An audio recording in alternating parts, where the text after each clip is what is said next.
First game is nothing's going to be perfect for you, but as you go back and watch it, pleased with what you saw, considering it was the first game?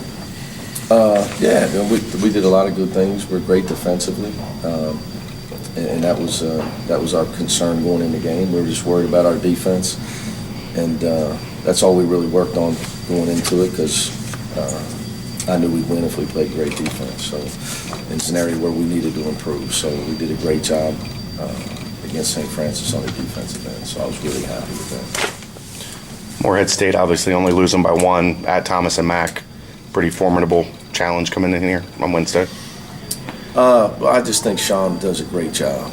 You know, he's a tremendous coach. He's a great competitor, and his team competes the way he wants them to. They play really hard, really hard. That's anytime you see a team like that. That goes back to who their coach is, what he stands for, his personality, what he's all about, and they're going to be a tough out in the OVC this year. They're picked in it with Murray State, I think, in Belmont to win that league, and they got a veteran team.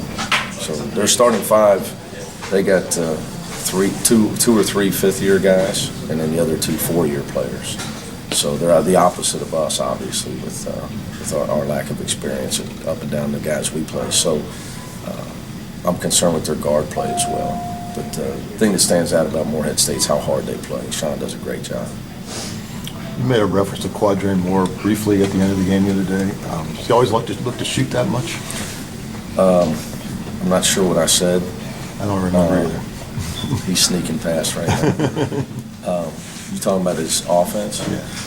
Well, he's never going to lack for confidence on the offensive end, which I love that. Yeah. You know, I think you got to have some guys that put in the work. As you see, he's going to be the first guy in the gym to shoot the basketball. So I'm trying to get him to embrace rebounding and defense the way he embraces offense. But you got to have that. So that's why we recruited him. He can put the ball in the basket, and he's one of our best passers as well. He's a great passer. Unusual to see a freshman in his first game cast the ball up that much, like without even thinking about it. Yeah, I don't want him to think about it. You know, he or Gary.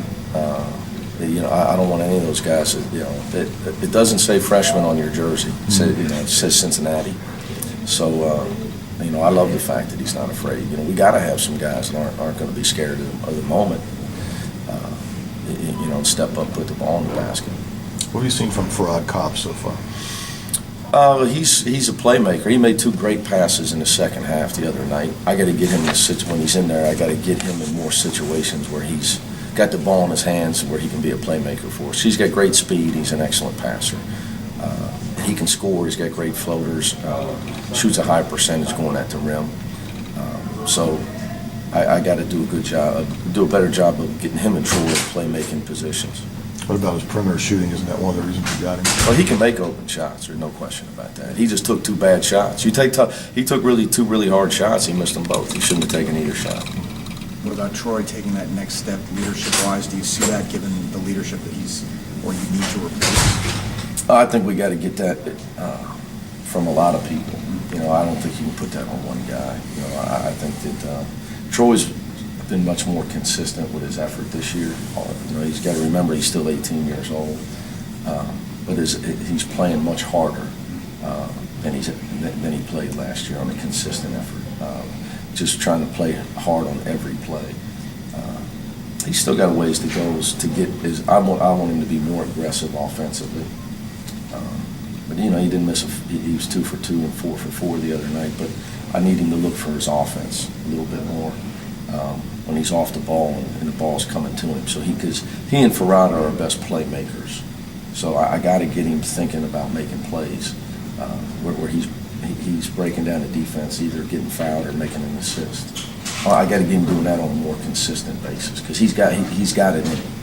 It's been a long time since you've been in the OVC now, but do you still have fond memories from there? When you play a team from the OVC, do you think back on those days at all? Well, my time at Murray State was tremendous. You know, there can't be a better job for a first-year coach than Murray State because the support you get at that job is.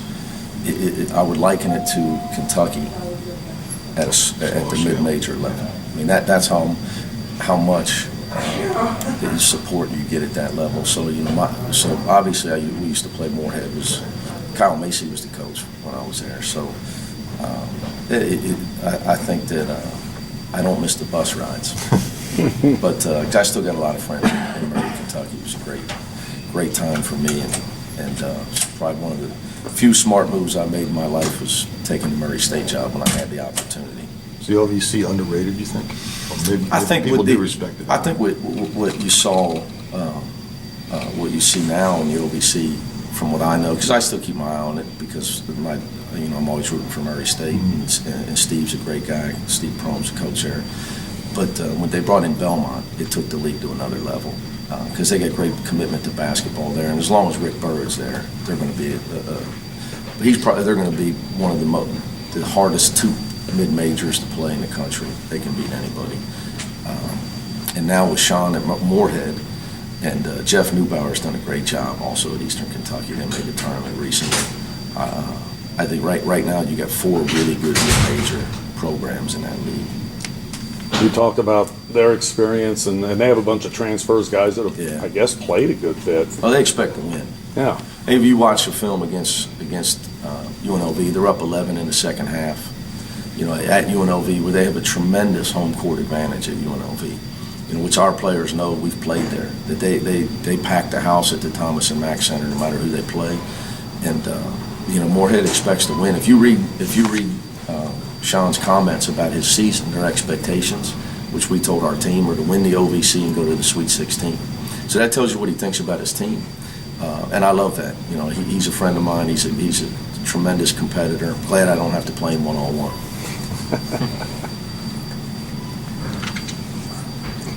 Can I ask you one additional thing for something on the